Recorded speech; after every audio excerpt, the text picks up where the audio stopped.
Oke, malam ini kita kembali bertemu konser melalui Zoom. Kita adakan hari Kamis karena besok Nara ada acara kemah di Trawas. Terus daripada tertunda-tunda terus, karena waktu lalu juga Sita juga ada kesibukan, mamanya waktu sakit dan juga yang juga acara yang lain. Jadi kita hari ini tetap harus adakan supaya tidak tertunda-tunda lagi. Oke, semua siap, ada Nara juga. Mari kita berdoa dulu. Tuhan Yesus, terima kasih kami mengucap syukur pada kesempatan malam hari ini kami bertemu untuk belajar firman-Mu Tuhan melalui media Zoom. Kami melakukan komsel secara sederhana ini kiranya boleh jadi berkat bagi kami semua. Kami serahkan waktu yang ada, juga sarana yang ada, jaringan yang ada, sehingga kami boleh mempelajari firman Tuhan, kuasa, kami boleh memahami apa maksud dan apa yang Tuhan pesankan melalui firman Tuhan. Dalam nama Tuhan Yesus yang berdoa dan ucap syukur. Amin. Ya, hari ini kita masuk di seri Buah Roh yang ke-8.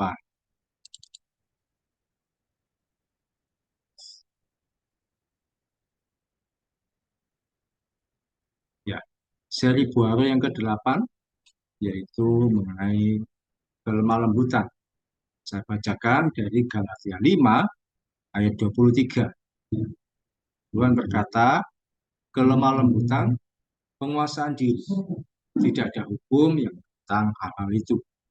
Ya, jadi kita sudah meninggalkan poin-poin yang sebelumnya, kita masuk di poin yang ke-8, kelemah lembutan. Saya tetap ingatkan setiap hari jangan lupa baca firman. Sekarang firman yang saya buat berupa renungan, supaya kalian juga bisa mengikuti dan tidak ketinggalan, artinya tidak ada lagi kesempatan untuk lupa dan sebagainya. Tapi langsung baca, sehingga 1 menit, 2 menit saya rasa sudah bisa kita selesaikan setiap hari baca firman Tuhan. Oke, kita belajar mengenai kelemah lembutan, buah roh yang ke-8. Di sini saya tuliskan, saya sampaikan bahwa kelemah lembutan tidak berkaitan dengan gaya bicara, sikap berjalan, atau raut wajah. Orang yang lemah lembut tidak selalu ditunjukkan dengan gaya bicara yang pelan dan halus. Misalkan ada orang yang ngomongnya pelan, halus, kayak orang yang ada di Jawa Tengah itu kan kalau ngomong pelan, halus, itu berarti orangnya lemah lembut. Tidak demikian. Tidak juga melalui sikap berjalan yang pelan dan cenderung lambat. Orangnya kalau jalan pelan, kalau jalan lambat berarti orangnya lemah lembut. Bukan demikian yang dimaksud. Bahkan tidak tergantung pada raut wajah yang manis, murah senyum atau pendiam, berarti orangnya lemah lembut. Tidak, lemah lembut tidak bergantung pada gaya bicara, bicaranya pelan, halus sampai tidak terdengar, tidak demikian. Atau jalannya lambat, berarti dia lemah lembut. Tidak juga. Kelemah lembutan itu apa? Saya berikan pengertian secara sederhana, sikap tingkah laku yang sopan, disertai gaya bicara yang ramah. Sekali lagi, kelemah lembutan, sikap tingkah laku yang sopan, disertai gaya bicara yang ramah. Ada orang yang berlaku sopan, eh, sopan itu apa? Dia bisa menempatkan diri dengan baik. Ada orang lain, dia bisa menyapa. Itu mau gaya bicaranya ramah, ngomongnya itu enak, baik, tutur katanya itu kalau didengar rasanya menyenangkan. Itu kan tidak selalu ngomongnya pelan, tapi biasa saja, tapi kita mendengarnya enak. Itu lemah lembut. Jadi kelemah lembutan itu adalah apa? Sikap tingkah laku yang sopan, disertai gaya bicara yang ramah. Tingkah lakunya sopan, gaya bicara yang ramah, kita bisa menyebut bahwa orang itu lemah lembut. Sekarang kita belajar kebenaran tentang kelemah lembutan. Bahwa yang pertama, kelemah lembutan juga sifat dari Tuhan Yesus. Sifat dari Tuhan itu sendiri. Coba Kak Sinta bacakan Matius 11 ayat 29. Matius 11 ayat 29. Ini ayat yang terkenal itu Matius 11 ayat 28, yang ayat 29-nya. Silakan, temu.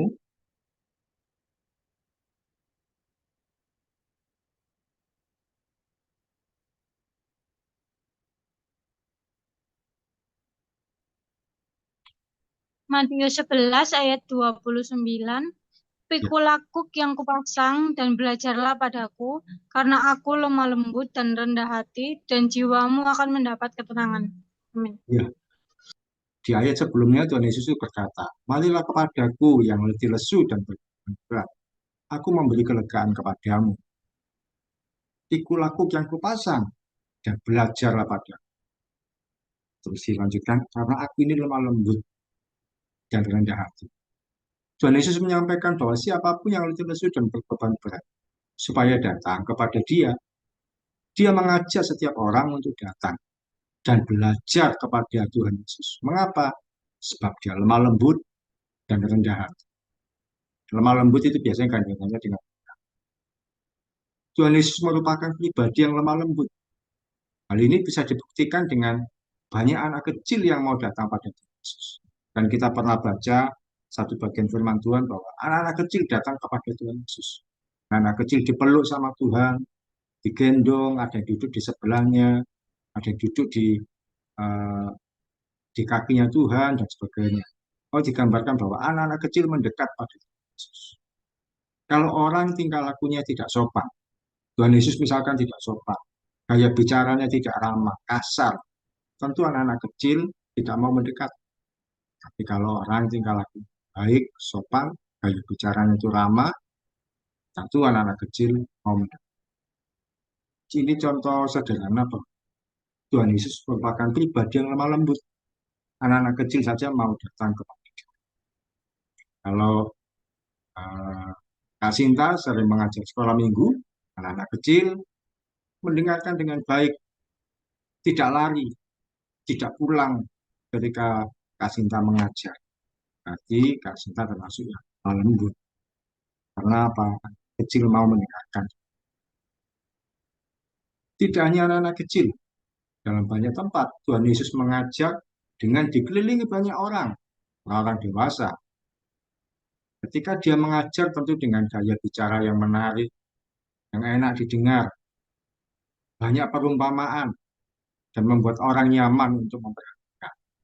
Tidak punya sifat yang lemah lembut. Sehingga kemana-mana Tuhan Yesus ada, orang datang dan mendengarkan yang dia sampaikan. Kadang-kadang menyampaikan perumpamaan anak yang buta, kadang-kadang menyampaikan perumpamaan penabur, kadang-kadang menyampaikan perumpamaan tentang eh, rumah yang dibangun di atas pasir atau di atas batu. Apapun seringkali Tuhan Yesus menyampaikan dengan perumpamaan, sehingga orang mendengar itu enak dan nyaman untuk memperhatikan. Dan hal itu menarik apa yang dikatakan oleh Tuhan Yesus. Sehingga Tuhan Yesus tentu menyampaikan dengan kelemah lembutan. Jadi sekali lagi, Tuhan Yesus pribadi yang lemah lembut. Anak-anak kecil datang, orang dewasa pun juga memperhatikan apa yang dia sampaikan. Bagaimana keberadaan kita hari ini? Apakah kita memiliki sikap hati yang lemah lembut atau tidak? Sikap hati yang lemah lembut kalau kita ngomong kepada orang lain, orang itu mendengarkan dengan enak.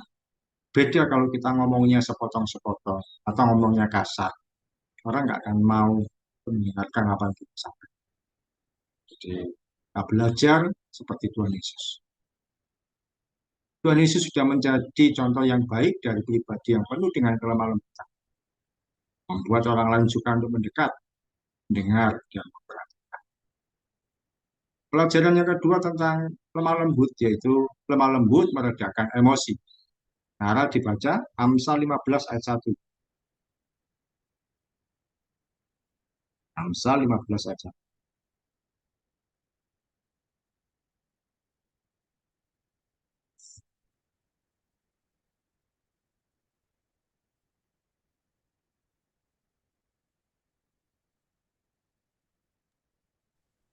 Amsal 15 ayat 1. Jawaban yang lemah lembut meredakan kegeraman, tetapi perkataan yang pedas membangkitkan marah. Ya, perkataan yang penuh dengan kelemah lembutan akan meredakan atau menghentikan emosi. Ketika menghadapi orang yang sedang marah atau emosi, jangan dilawan dengan emosi. Hadapi dengan sikap hati yang tenang. Perkataan yang lembut dan tidak mudah terbawa emosi yang sama. Kalau sudah demikian, maka setinggi apapun emosi seseorang akan menjadi reda. Semua kita tentu pasti pernah dimarahi, pasti pernah berhadapan dengan orang yang marah, yang rasanya nggak menyenangkan. Kita rasanya kebawa emosi, mau marah juga. Tapi belajar dari firman Tuhan bahwa jawaban yang lemah lembut menggunakan firman. Ketika orang menanyakan pada kita dengan emosi, jawab dengan lemah lembut, dengan ramah, dengan perkataan yang baik, yang ramah, yang enak didengar. Mengapa kamu pilih? Dan jawab, ya waktu itu tidak sengaja. Kenapa kok seperti itu? Yes, namanya waktu itu sedang terbawa ngantuk mungkin atau apa. Ya maaf ya, saya salah. Sehingga kalau kita lemah lembut, orang akhirnya akan turun emosi.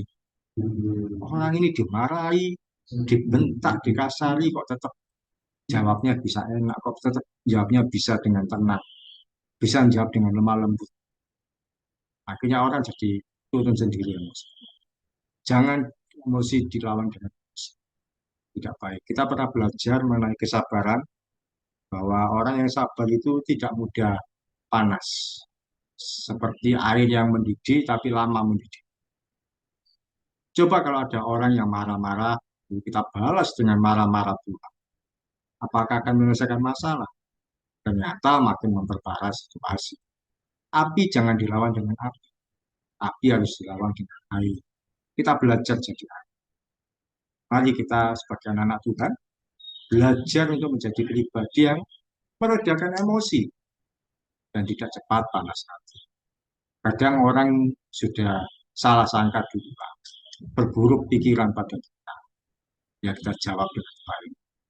Akhirnya kan jadi berbalik. Oh ternyata kita yang benar. Kita yang salah jadi benar. Atau kita posisi benar jadi bertahan. Kalau kita bisa menjawab dengan baik. Tapi kalau orang marah-marah, sekalipun dia posisinya benar, dia akan jadi salah. Kalau orang emosi, yang salah jadi malu, atau dia benar, jadi salah.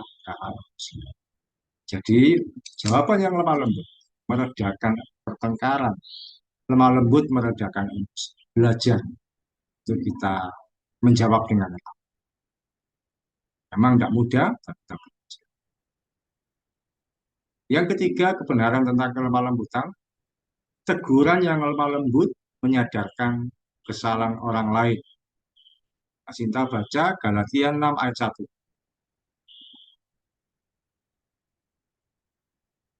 Galatia 6 ayat 1. Galatia 6 ayat 1. Saudara-saudara, kalaupun seorang kedapatan melakukan suatu pelanggaran, maka kamu yang rohani harus memimpin orang itu ke jalan yang benar dalam roh lemah lembut, sambil menjaga dirimu sendiri, supaya kamu juga jangan kena pencobaan. Amin. Dilanjutkan Nara, 2 Timotius 2 ayat 5. Ayat 25. 2 Timotius 2 ayat 25.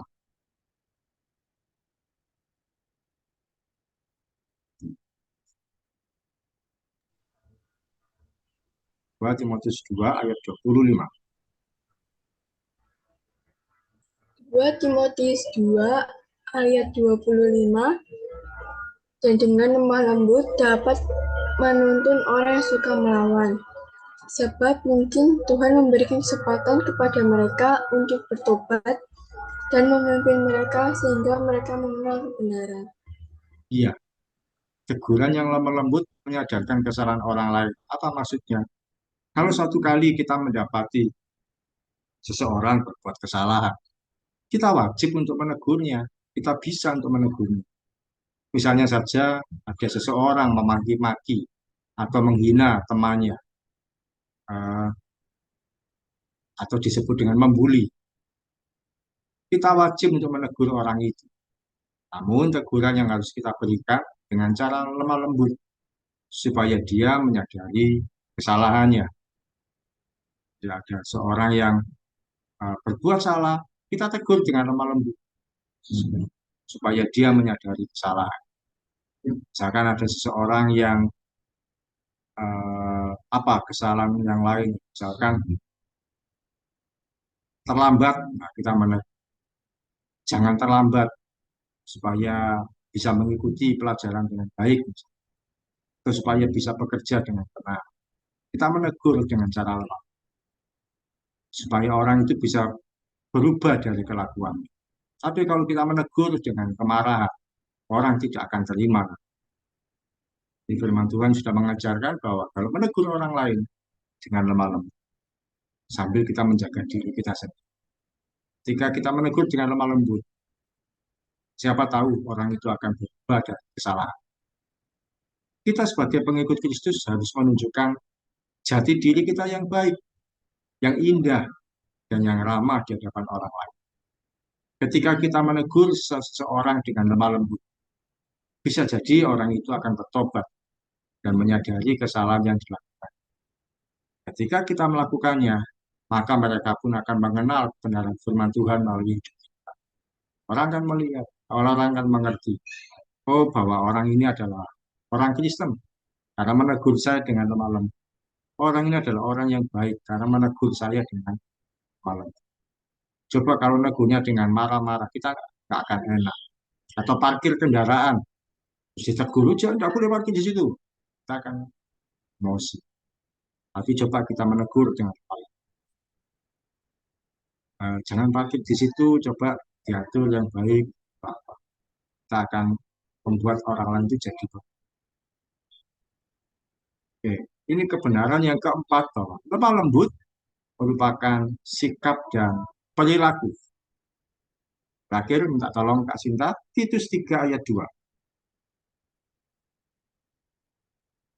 Titus 3 ayat 2.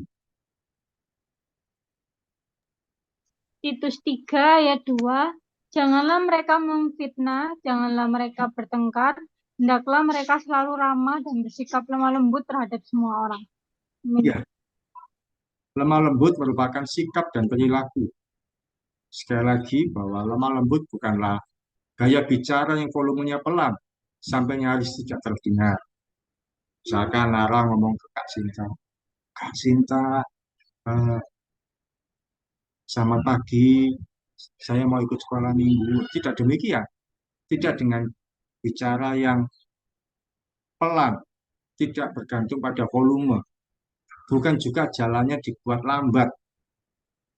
Kalau kita tahu orang-orang di Jawa Tengah, orang di Solo, Jogja, dan sebagainya, mereka memang karena budaya, jalannya lambat, ngomongnya pun pelan, halus, tapi itu bukan masuk kategori lemah lembut.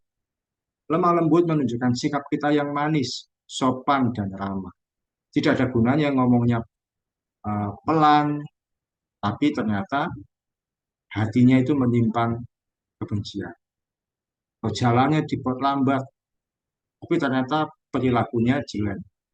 Tapi lemah lembut menunjukkan sikap kita yang manis, sopan, dan ramah pada orang. Perkataan kita boleh jadi keras, tapi tidak kasar ketika menegur seseorang. Keras itu ya biasa, terdengar dengan baik, tapi tidak boleh kasar. Yang utama bukan keras atau pelannya, tapi tujuan perkataan tersebut yang mampu mengubah perbuatan yang salah dari seseorang. Misalkan ngomong, negur, Kak Sinta, misalkan seringkali bangunnya kesiangan. Negur, Kak Sinta, bangun, jangan terlalu siang, supaya tidak terlambat. Nah, ngomongnya memang keras terdengar, tapi tidak kasar. Itu adalah salah satu contoh dari lemah lembut. Jadi kebenaran tentang lemah lembut bahwa lemah lembutan adalah sifat dari Tuhan Yesus. Lemah lembut meredakan emosi. Teguran yang lemah lembut menyadarkan kesalahan orang lain. Lemah lembut merupakan sikap dan poin terakhir, contoh tokoh Alkitab yang memiliki kelemah lembutan. Ada beberapa contoh di firman Tuhan, orang-orang yang memiliki kelemah lembutan, di antaranya adalah Raja Daud. Daud, sekalipun dikejar-kejar oleh Raja Saul, dia tidak memiliki dendam. Dia menolak untuk membunuh atau membalas perbuatan Raja Saul. Bahkan ketika Saul mati, dia sampai menangisi selama berhari-hari. Sampai ketika Saul dan keluarganya mati, dia masih menunjukkan kasihnya pada keturunan Saul. Dan dari hal ini kita belajar untuk membalas kejahatan dengan kebaikan. Daud mengalami kejahatan, tidak membalas dengan kebaikan. Orang yang memiliki kelemah lembutan yang lain yaitu seorang bernama Stefanus. Dia mati dilempari batu karena dia melayani Tuhan, memberitakan firman Tuhan. Orang-orang ada yang tidak suka, dia dilempar batu. Tapi sebelum mati, Stefanus apa yang dia lakukan? Dia tersenyum dan mengampuni orang-orang yang melempari dia. Dari hal ini kita belajar untuk tidak bereaksi salah ketika diperlakukan yang tidak. Orang melakukan kita tidak baik, difitnah, diomongi yang macam-macam. Jangan bereaksi salah. Biarkan saja. Ada juga Musa. Suatu kali dia dikata-katai oleh saudaranya, itu Miriam dan Harun. Dia diolok dan dihina. Namun dia tidak membalas dan tetap reaksi dengan tenang. Dia biarkan, dia tidak membalas omongan dari saudara. Tuhan pun membela Musa. Saudara perempuannya itu Miriam terkena penyakit kusta dengan sendiri. Dari hal ini kita belajar untuk menyerahkan segala sesuatu yang kita alami pada pembelaan Tuhan. Dan yang terakhir ada contoh yaitu Abraham. Sekalipun hak yang dimilikinya diambil oleh Lot, dia menyerahkan, kamu milih tanah yang mana? Lot memilih satu bagian. Sudahlah, silakan. Dia memilih untuk, Abraham memilih menyerahkan pada. Akhirnya dia pun mendapatkan tanah yang terbaik, yang jauh lebih indah dari yang dipilih oleh Lot. Lot memilih tanah yaitu Sodom dan yang banyak orang. Dari Abraham kita belajar untuk mengalah itu menghasilkan sesuatu yang. Nah, ini kita belajar tentang kelemah lembutan. Hanya kita boleh belajar jadi seorang yang punya lemah lembut, tidak bereaksi salah, bisa berlaku sopan, dan berkata-kata dengan ramah pada orang lain. Kalau orang Surabaya bilang itu, perkataan kita tidak nyelekit, tidak semaunya. Kadang-kadang ada orang kalau ngomong ceplas-ceplos, tapi ternyata menyakitkan orang lain. Kita jaga perkataan kita, jaga kelakuan. Terakhir, sharingnya adalah tantangannya malam hari ini. Apakah kamu pernah menegur seseorang dengan sikap yang lemah lembut? Bagaimana reaksi? Nara, pernah menegur temanmu yang mungkin temanmu ada kesalahan? Pernah menegur temanmu misalkan, kamu jangan berbuat itu. Atau apa? Kalau pinjam kembalikan. Pernah menegur temanmu tapi dengan nada yang lemah. Gimana? Pernah? Tegur kenapa? Temannya ditegur kenapa?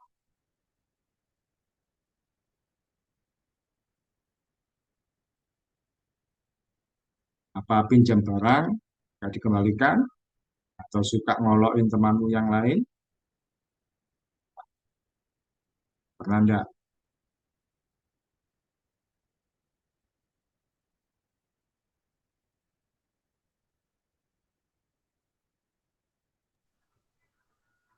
Karena dia berisik. Kenapa?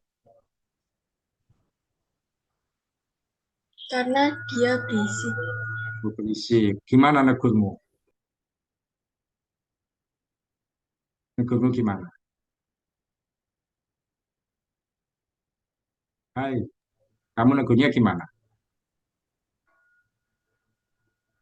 Jangan rame.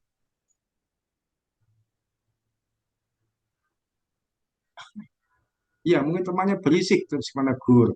Nah, tegur dengan baik, jangan marah-marah. Kalau kita tegur dengan baik, temannya akan menyadari, oh iya, ya saya terlalu rame. Jadi, nggak lagi. Kak Sinta pernah punya pengalaman menegur seseorang, dengan lembut, dengan sopan, dengan ramah. Iya, Pak. Gimana itu? Guna apa? Di kerjaan sih, Pak. Suruh ngembaliin barang ke tempatnya kalau habis mutu produk gitu. Ah, ketika ditegur, Karena kebetulan lebih tua, jadi ya Kak, tolong kembaliin ya kalau udah kayak gitu. Pak.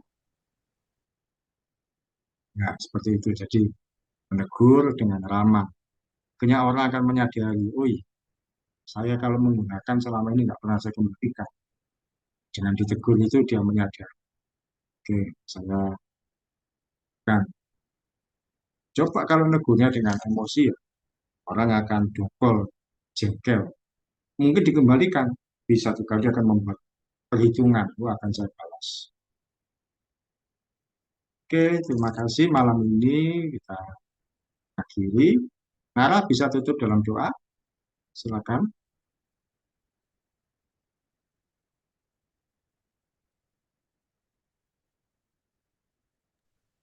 Mari kita berdoa. Tuhan Yesus, kami bersaksi mengerjakan Komsel dan sebentar lagi kami akan melakukan aktivitas kami masing-masing. Dalam nama Tuhan Yesus, haleluya, amin. Terima kasih Kak Sinta, terima kasih Nara. Makasih Pak. Sampai jumpa.